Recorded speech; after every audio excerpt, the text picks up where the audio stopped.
Halo teman-teman semua, berjumpa lagi dengan saya. Kali ini saya akan membagikan sebuah video pengajaran singkat yang saya beri judul Pohon Ketaatan. Mari kita sama-sama merenungkannya dan mencoba untuk mengaplikasikannya. Pembacaan Injil hari ini mengatakan bahwa orang yang mendengar perkataan Tuhan dan melakukannya adalah sama seperti orang yang membangun rumah di atas batu. Tetapi orang yang mendengar dan tidak melakukannya adalah sama seperti orang yang membangun rumah di atas pasir. Setiap orang harus mempelajari ini dengan hati dan mengulanginya sesering mungkin. Kebenaran yang terkandung di dalamnya jelas secara grafis dan siapapun dapat memahaminya. Setiap orang memiliki banyak pengalaman tentang hal ini. Kita ambil salah satu contoh, misalnya pikiran kita. Di saat kita memikirkan sesuatu, apa yang kita pikirkan itu tidaklah stabil dan cenderung berubah. Tetapi ketika kita menuliskannya, maka itu berubah menjadi hal yang solid dan tetap. Contoh lain misalnya dari setiap proyek atau rancangan bangunan, tidak pasti dan rinciannya bisa berubah berkali-kali sebelum pembangunan itu dimulai. Namun, setiap gangguan akan berhenti setelah kita menggerakkannya. Sama seperti perkataan-perkataan Yesus sendiri, itu akan asing bagi kita jika kita tidak pernah memenuhi atau menaati, melakukan perkataan tersebut. Dan maka perkataan itu akan berada di luar diri kita, menjadi hal yang asing bagi kita, dan kita sendiri akan goyah, seperti bangunan yang di atas pasir. Tetapi jika kita memenuhi mereka, menaati perkataan-perkataan Yesus, maka perkataan itu akan masuk ke dalam, tinggal dan menetap di hati, dan membentuk dasar karakter yang kita miliki, yaitu karakter Kristus. Nah, lihat bahwa kamu berjalan dengan hati-hati, bukan sebagai orang bodoh, tetapi sebagai orang yang bijaksana. Efesus 5 ayat 15.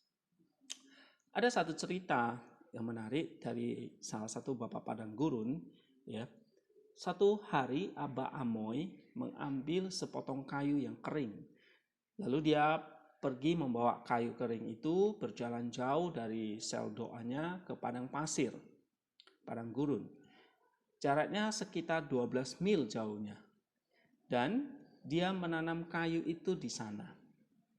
Lalu Abah Amoy memanggil muridnya Abah Yohanes dan berkata kepada Yohanes, "Yohanes anakku, siramkan seember air ke kayu ini setiap hari sampai kayu itu bertumbuh dan berbuah."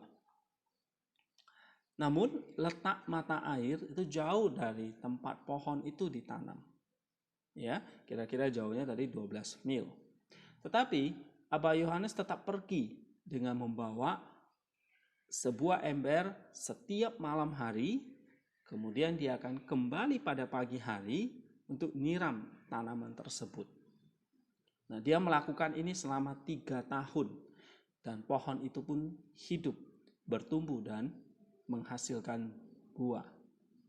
Lalu Abah Amoy pun mengambil buah dari pohon itu dan membawanya ke gereja dan memberikan buah itu kepada para penatua gereja.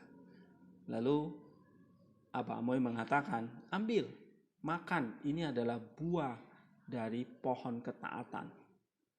Ya, kita bisa lihat Matius 26 ayat 26 atau kita bisa bandingkan kejadian ini seperti kejadian pasal 3. Ketika para penatua melihat hal yang menakjubkan ini, mereka kagum dan memberi kemuliaan bagi Allah.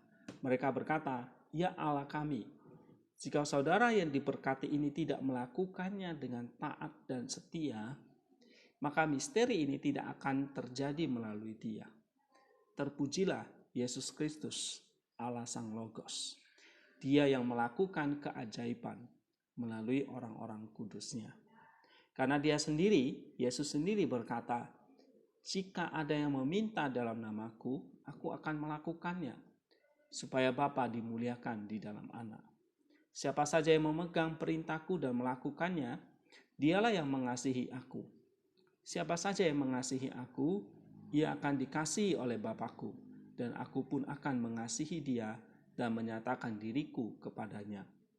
Jika seseorang mengasihi aku, ia akan menuruti firman-Ku, dan Bapa-Ku akan mengasihi dia, dan kami, aku dan Bapa-Ku, akan datang dan tinggal di dalam dirinya. Nah, ini yang dicatat oleh Rasul Yohanes dalam Injil Yohanes 14 ayat 13, 21 dan 23.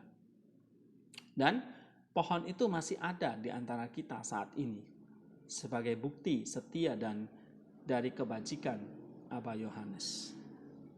Nah, saudara-saudara, setiap orang Kristen ya adalah cabang atau ranting dari pokok anggur. Dan cabang itu haruslah menghasilkan buah jika kita taat pada perkataan Yesus. Pokok anggur adalah pohon atau pokok ketaatan. Sebab Kristus ya telah menjadi benih yang tertanam lewat inkarnasi dan kenosisnya. Dia bukan hanya jadi benih yang tertanam, lalu benih itu mati melalui derita dan penyalipannya. Bukan hanya mati, tetapi sekarang benih itu bertumbuh lewat kebangkitannya, lewat kemenangannya atas maut, dosa, dan iblis. Lalu bukan hanya bertumbuh, tapi juga melahirkan buah, yaitu gerejanya, yaitu orang-orang percaya. Nah, kita bisa lihat pokok anggur itu adalah pokok ketaatan Kristus yang total kepada Bapa. Sehingga melalui pokok ketaatan inilah dia mati, dia bertumbuh dan menghasilkan buah. Seperti yang dilakukan oleh Aba Yohanes. Dia 3 tahun dengan setia, dengan taat menyiram kayu itu sehingga menghasilkan buah. Nah, begitu juga dengan kita yang adalah ranting, yang adalah cabang dari pokok anggur. Kita harus menghasilkan buah sehingga kita harus bisa mati, mengosongkan diri kita, mengosongkan segala keegoisan kita, segala nafsu keinginan kita yang bertentangan dengan Allah, mengisinya ya dengan keinginan Allah. Itulah pertumbuhan.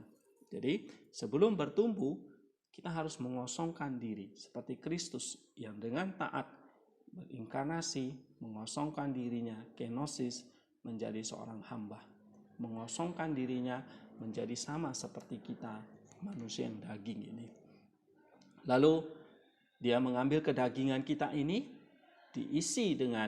ditukar dengan kedagingannya yang ilahi, dengan cara dia mati dan dia bangkit.